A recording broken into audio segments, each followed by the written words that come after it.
Hi, everybody. Hi. I'm here yesterday. You know, my name is Rowe. This is Anthony. This is the How to Get Faster seminar.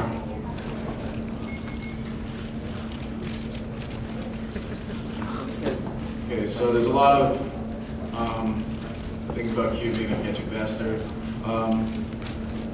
One important thing is learning how to do finger tricks. I guess the most basic ones are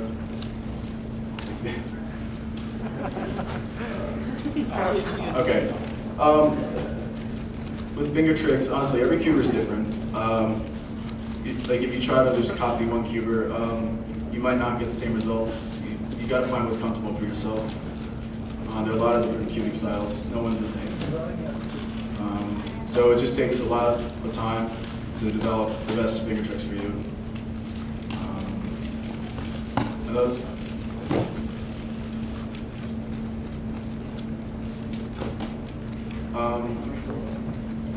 Second thing is try using both hands. I know many cubers early on just hold the cube with their left hand and solve everything with the right. At first, yeah, it's nice, but over time you should learn to not rotate as much and solve with your left hand. That just takes practice and a lot of time. All this just takes a lot of time. You can't just expect to drop the times in days. It takes years.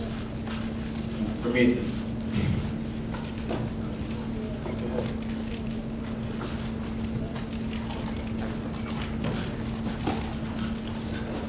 Yeah, just to expand upon what Rowe was talking about with using both hands, getting the proper cubing technique down early on is really important.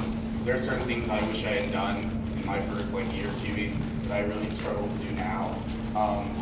Certain things like double triggering for U2 to do the top layer twice.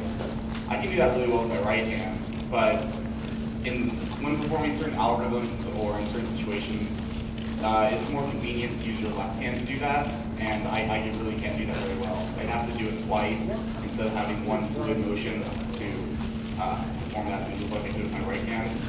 So there's certain algorithms that I just inherently do slower or just don't use because the different algorithm will allow me to get faster times just because I never learned how to do that one certain finger trick. So it's little things that count a lot in cubing, so just make sure that you've got the basics down and things will progress from there.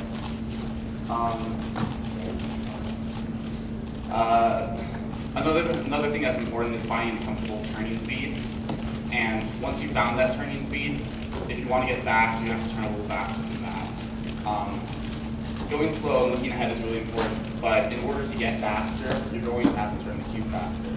So once you get to that comfortable speed and you're practicing on getting faster, if you're not doing slow solves or anything like that, try and push yourself a little further. Like just go maybe 10% out of your comfort zone, and over time that becomes easier. And as that gets easier, you get faster, and you can just continue that.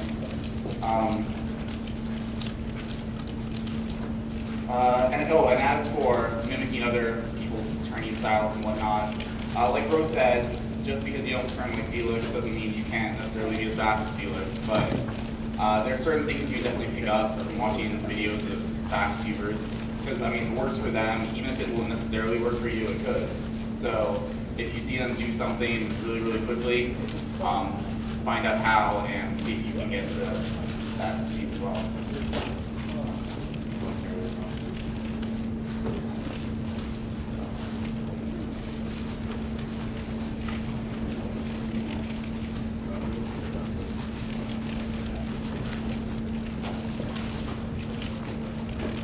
I think I mentioned before about rotating.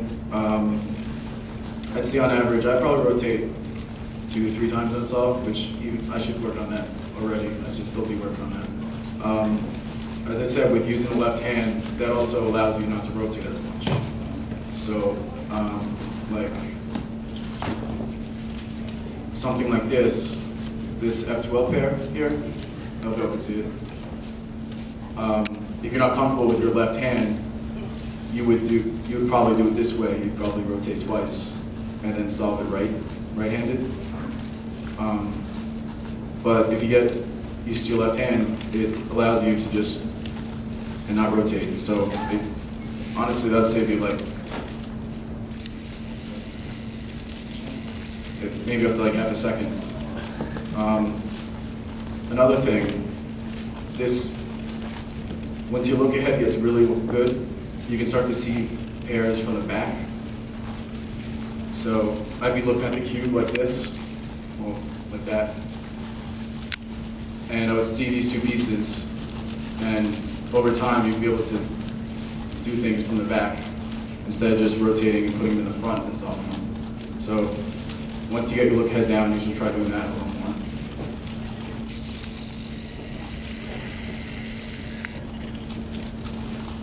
Also, probably one of the most important things is find a cube that's comfortable for you.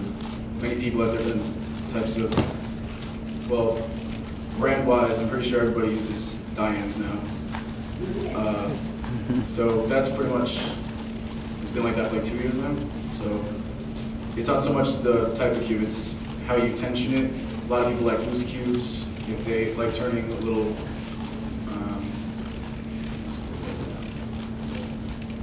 like light turning, not so rough.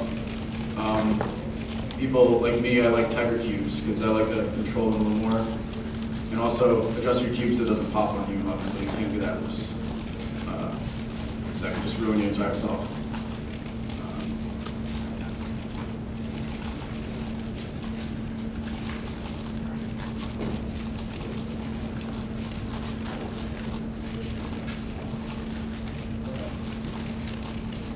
Move count. A lot of people do many moves for each case, like in the F12.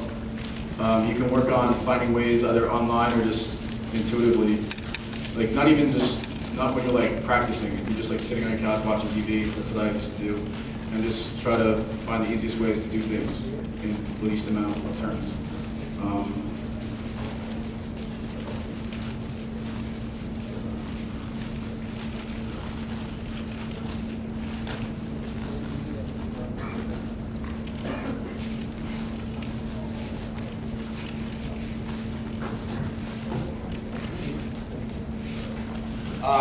To go back into the whole hardware aspect one more time. Like you said, Diane's just taken over the cubing market, so I'm going to get one of those. But, I mean, even within that, there are different versions, Linkoids, Linyans, Yuhongs, Danjis, and they all do feel a little different. And then the way you tension it and what you leave it with makes a big difference. A lot of us get cubes from Lubix or Cubicle or wherever, but just find something that you like that fits your style. I like really yoni cubes, so I don't mind too much whether it's really loose or really tight, as long as it's somewhere like that happy medium and it turns smoothly, then it works for me. So just find something that you like and just stick with it. Don't switch around too often unless you're switching to something you know is better, because that's something that's important in order to get really fast, being used to your cube.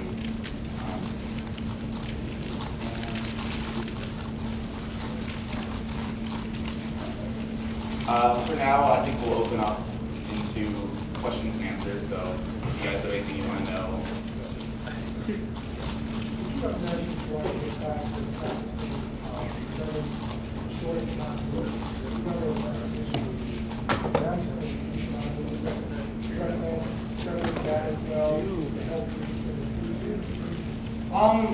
well, the thing is, those solutions, generally speaking, are really advanced, and they're not speed solve solutions. They're these complicated solutions that they find because they have an hour, and they know a bunch of tricks for that. In general, move count is really important, so you do want to try and minimize that, but FMC solves, studying those aren't really going to aid you. But I would definitely recommend looking at Reconstructions on the forum. There's the speed solving forum, speedsolving.com, and If you look at videos of fast cubers, if it's a fast video, chances are,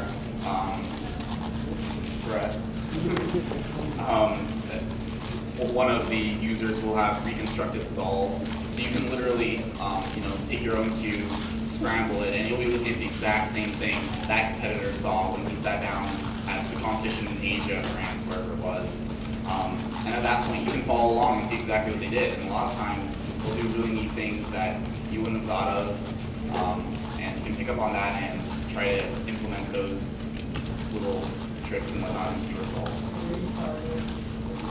Well, on speedsolving.com, yeah, there's a video section, and once you click on that, once you click on that, there'll be threads with videos, and generally you can find them in there. But I think there's also a thread, a Reconstruction thread, and if you look that up, which I think is called Reconstruction thread, then there'll be a lot of those within that. Anything else? Yeah, would you recommend practicing anything other than just straightforward solves? Like anything to focus on certain things? Something that helped me has been other events, because certain things actually do carry over. Like, I was really into 2x2 for a while, and when you learn to recognize cases for CLL and whatnot, you just naturally get very good at recognizing CLL on 3x3.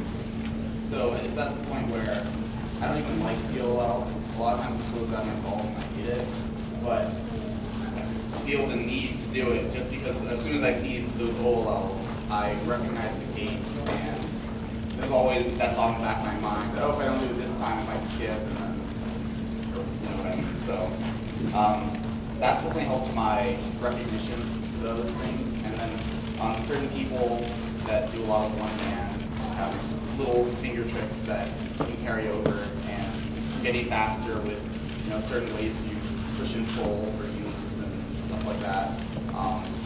It just naturally flows over into your 3x3 results. That's over time a little bit.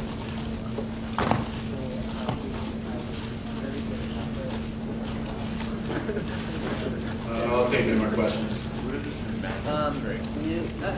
I'm humoring you. I'm creating discussion. A lot of new cubers, when learning CFOP, obviously, run into the problem of whether they want to learn intuitive or algorithmic-based F2L. And probably maybe you want to talk about what you guys started off with and what you discussed. How we did it? Yeah. He's asking when we first learned if we learned how to do each case by ourselves or with resources off the internet. With the CFOP method, I didn't do intuitive solving. I learned all the algs straight from the websites.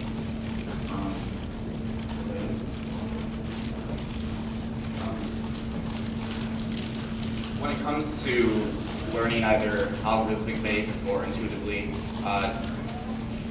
if you don't know what he's referring to specifically, that's when you're learning to solve the first two layers, and you can either learn sort of a method to be able to figure out each case, or just learn straight algorithms for each individual case. And I mean, there's a lot of discussion about this on the forum, and in general, once you get fast, they just carry into one another because you use the same algorithms you didn't call them algorithms. You do the same moves that would be the algorithm, but you understand how they work, so it's intuitive at the same time. So what you start off with probably isn't too crucial later on, but in general, I'd recommend learning what the algorithms are. So I learned intuitively, started off with algorithms, and in the end, we're doing the same thing.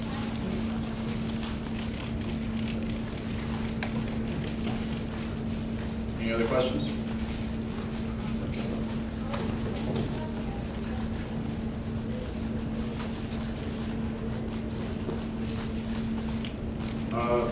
Sub 20 is a big barrier.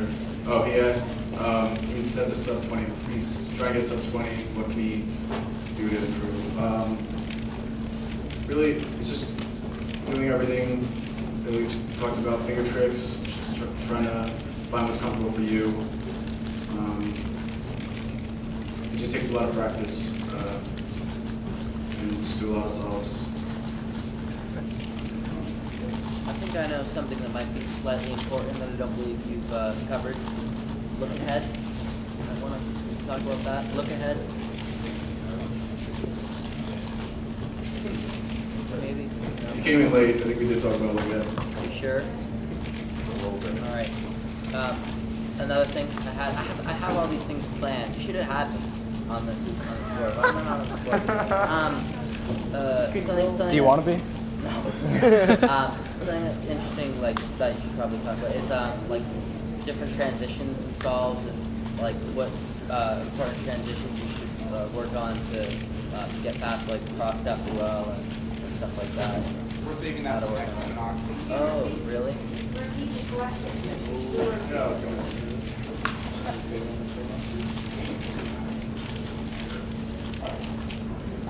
His question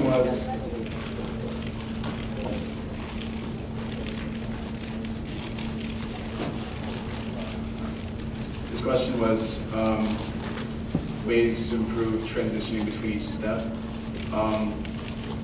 Once you get down to move across relatively easily, what you should do is, as you're doing your cross, before your last few moves good, start looking for the first pair, or whatever it is that you would do.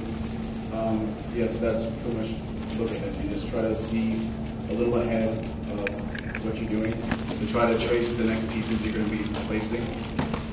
And yeah, that's pretty much it.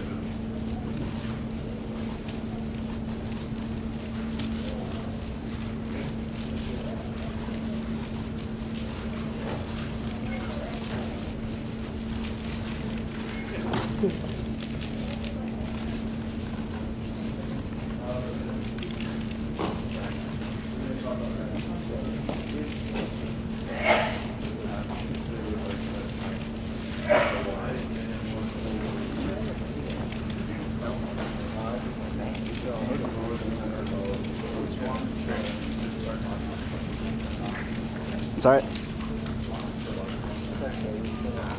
Actually, I do have another question I'm curious about. During your solve, like, how far do you look in inspection? Like, what do you look for? Because personally, I just look for the cross, but I'm sure you guys might look for more. I don't know. His question was, how far do you look ahead into the solve during inspection? Honestly, probably 1 out of 10 solves or so, I can probably see the first pair. That just takes a lot of time and being able to trace pieces after doing it for a while. You just know after each set of moves where the next pieces will end up.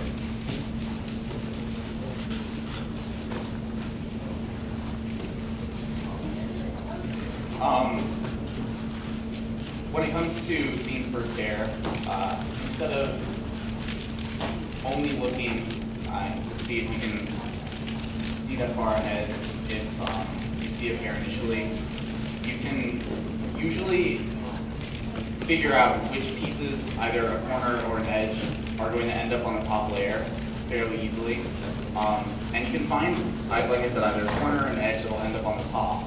And then find its counterpart and just trace the moves for either that other corner or edge that would form the pair with the other piece. And even if it would have been relatively hard to if it otherwise, if you do it like that and break it down, you can know where the pieces are going to end up. So as soon as you finish the cross, even if you didn't necessarily plan out the first pair, or even know what case it's going to be specifically, you'll know where the pieces are.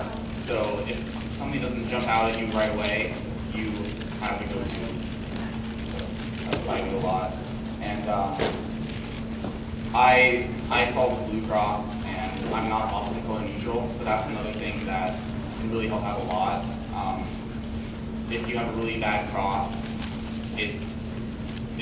I'm sure it would be nice to be able to switch into another one, but I just have to live with it and try to do the best I can with what I have. But if you're obstacle or neutral, I think that definitely can help.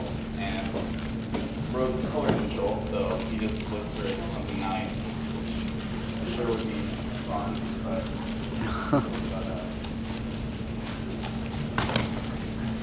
yeah, so color neutrality, I forgot to mention this earlier. Yeah, it's something not many cubers do, because it's one of those things you have to start out really early with. When I first learned how to solve the cube, I thought everybody did the same color. It just seemed logical to me to just get used to each one. But it's possible to switch once you've been doing one color for years. It is possible, but it takes a lot of time and dedication. And yeah, it allows me to see, because there are a lot of bad crosses if you have one color you're focusing on. So really, I almost never get a really hard cross. It just, yeah, it's a big benefit in speedcubing. Did you ever have any? Yeah, Rowe, did you ever have any trouble looking ahead when you were learning? Because I know for me, I always look for the same F2L pairs, and that's not the case for you. So, did you have any trouble with that? Or yeah, his question was, do I have trouble looking ahead with all the different colors? Yeah, well, the thing is, I never really thought about it. I naturally just see that they fit in. I guess I don't really know the order of them at all. I just put them in. okay. It's hard to explain. It's something that's natural to me now. All right, so it was never really that hard. No. Okay.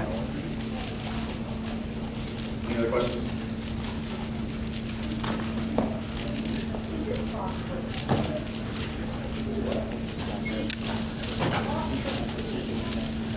Just regular.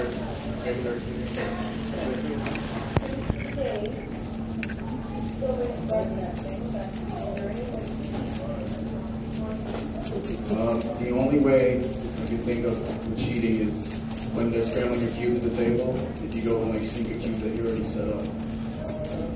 That's the only thing I can think of. Don't do that. Say you're using a cube and you want to make your turning accuracy better. Would you recommend using like a cube that has less quarter cutting, like an S2 or something that has less quarter cutting? Yeah, essentially the F2s or the type Fs that were pretty popular when the Dianes came out, they do kind of cut corners a little better.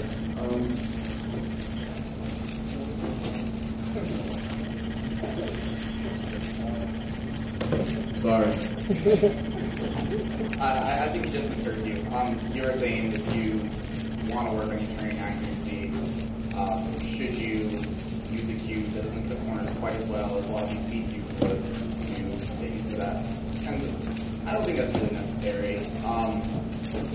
Over time, you just get better if you make sure that you're focusing on turning well. Don't just like, when you're practicing, if that's something you want to focus on, then keep that in the back of your mind. Don't just sit down and do 200 solves as fast as you can and have really choppy turning, because that's not going to improve. You want to get better. If you sat down and did 200 solves once every 2 days for 2 weeks, and you actually focus on trying to make sure that most of your turns flowed into one another and didn't have those long pauses because of lockup, then after those 2 weeks, you probably see at least a little bit of improvement, and over time, just get better. So I wouldn't say you necessarily have to do that.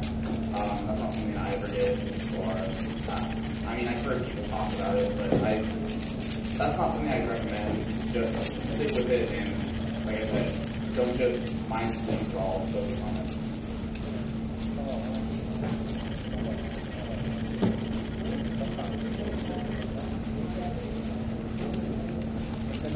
Anything will really start to speak louder.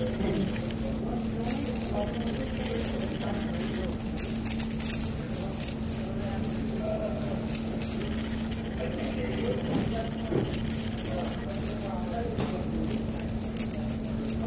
Oh, like what's the challenge of the sub-20 barrier? Like what is that so important? Well, I mean, it really depends on each individual. Jeremy, for instance, in the 1 candid seminar, he said that he'd be more than willing to sit down with someone and watch the new solves to give more specific advice. And that applies to that barrier too, because some people are held back in the learning stage. I know Mike Huey. Mike Huey started, when he first learned, he learned on a keychain cube. So, I mean, he really didn't develop those finger tricks that most of us use now. So, I know, I've talked to him a lot about it, and he's struggled to get up to 20 for quite a while, solely because he just wasn't turning quickly enough. Sure, he could have improved other things, but in general, he had the QB know-how to be sub 20. He just couldn't physically turn fast enough. So, I mean, that's something that could be stopping someone, or, I mean, when it gets more into the solving stage, then it could be that you don't know all of your PLLs, your X12 is far too inefficient. It could be a number of things. So in general, if I were to give advice to break that barrier, just general advice, I would say make sure you're using finger tricks, learn your last layer algorithms, and look at Reconstruction and different algorithms online for SQL stuff, and try and cut down the number of moves you're using by implementing whatever you can learn, and hopefully, improve and sub 20 eventually. 200 solves every 2 days, 100 a day, or does it really matter? I don't think we really have a definite answer for that. 200 every day. Well, Kevin Hayes might.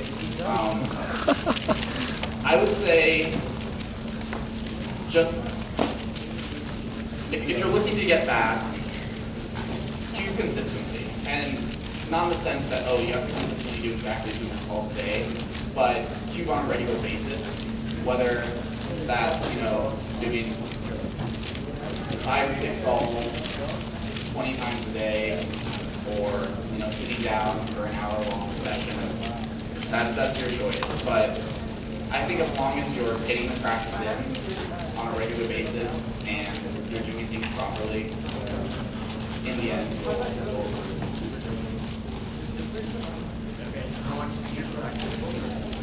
How much do I practice?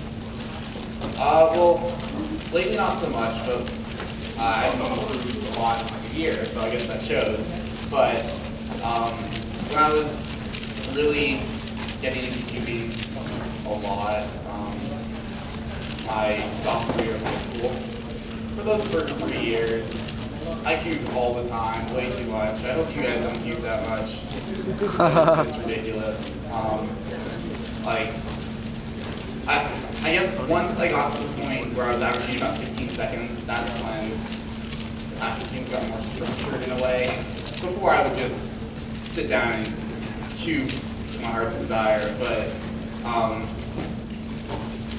once I got faster and I wanted to break the sub 12 or sub 10 barrier, that's when I was like, okay, I'm going to sit down and I'm going to do this many solves and try and work on some things. So as long as you're getting practice in, I don't think that it should matter too much.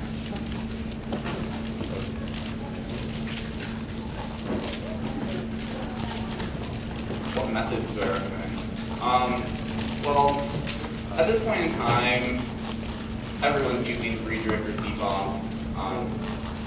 So if I were to recommend a method, that's what I would go with. But Roux is really cool, and some people are getting ridiculously fast with it. A few years ago, there really wasn't anyone super good, and now we have Austin Moore here, who's contending for the 3x3 events, and Tom Barlow's also really, really fast. And then Alex Lau, he's a cuber from the UK. Okay, from the UK. He's getting low 8-second averages of 100 at this point, which is... That's sub 8. Oh, you got sub 8? Okay. Sub 8 averages of 100, which, I mean, there are very, very few people who can put up times like that. So, Roux is also a very good method if you choose to pursue that, but you want to go the safe method, that's the easy route, I guess CFOP's the way to go. Oh, and one quick extension of that. When it comes to Friedrich, there are a lot of extensions to it. Like, you don't have to stick to traditional, just cross, first pair, second pair, third pair, fourth pair. There are a lot of different algorithm variants that you can learn that do certain things, and I think it makes it more fun because it's less trivial. Eventually, once you get used to it, it is fairly trivial because you don't think about it.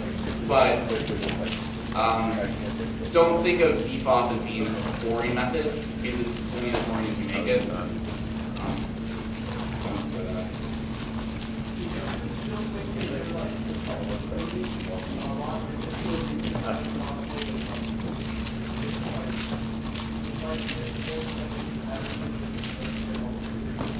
Okay, the question was whether we think we're still improving and whether we think that there'll be 4-second averages eventually. And when I practice, over time I do see some improvement. So, I mean, if anyone practices and you're doing things right, you should improve. So don't get discouraged if you don't see results right away. Just keep at it and you will eventually. And as far as what the future may hold, I mean, I can see people being 5-second averages. Has Felix done that? No. Okay, not quite. So we're not there yet, but probably within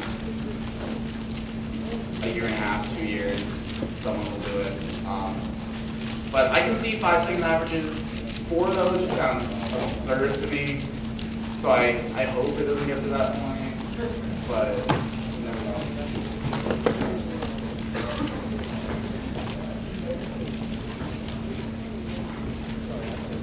Any more questions?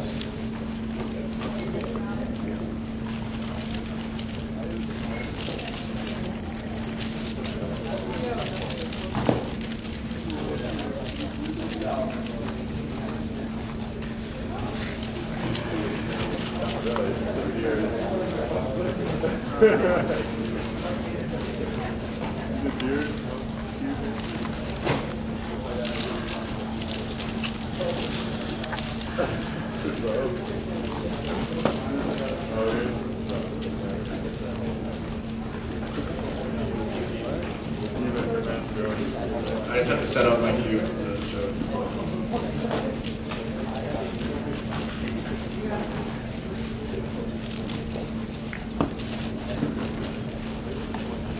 Just so you guys know, we should wrap up kind of quickly and move on to the next one. So.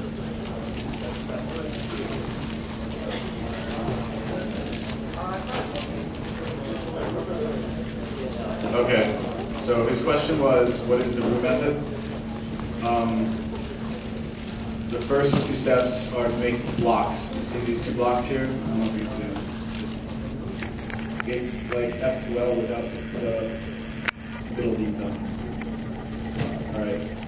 And pretty much from there, you solve these corners here. It's hard to do this. Alright, then from there you solve these corners. Okay. And then from there you just solve with the M slices, like this.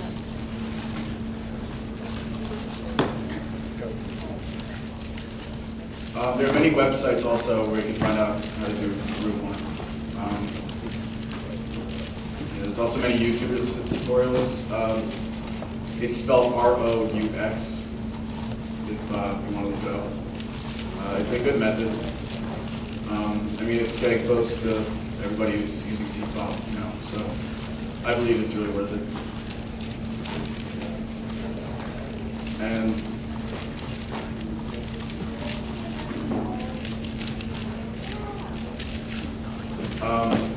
yeah, I do. Not okay. The question was, should you learn all 57 OLs? And I hope, like, at first, don't try to learn all of them at once. So learn them slowly. start with the easy ones. And I say like every week or so, try to learn one more, and eventually you'll know. It's good to learn them slowly to get used to them. And then you won't get confused with each other. And we're gonna wrap it up. Thank you for coming.